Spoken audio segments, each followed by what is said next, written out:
Growing call for action among 9/11 survivors and first responders from Florida and beyond. This is 10 Tampa Bay at 6. I'm Dave Wagner. And I'm Courtney Robinson. More than 23 years after the horrible attack, 10 Tampa Bay political reporter Aaron Parsegian shows what they continue to fight for. Thousands of New York City's finest now call the Sunshine State home. And reunions like this one, retired cops and firefighters share fellowship, food, and memories. Even the darkest ones. We believe in fixing problems and not sharing our problems.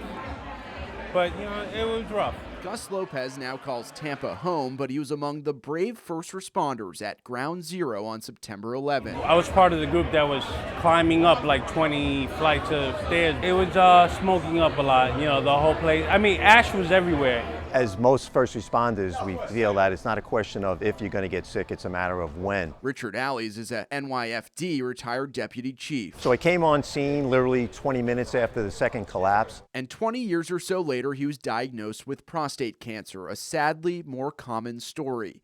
69 cancers and other respiratory illnesses have been linked to toxic exposure from that horrific day. I lose 2 clients every day to a 9/11 illness. It's heartbreaking. Attorney Michael Barish is one of the top advocates for 9/11 victims who say a funding shortfall in the World Trade Center Health Fund is putting these heroes at greater risk. Because of the explosion of cancers and the high cost of medical care, inflation in medical care, we didn't have enough funding. He's advocating Congress for an additional $3 billion for the program, which funds appointments and medical expenses for survivors. If there's not enough funding, they will stop taking new patients in 2027. And it's why they are again sounding the alarm to make sure we never forget who answered the call. We never thought about the dangers or the risks. We were just there for each other.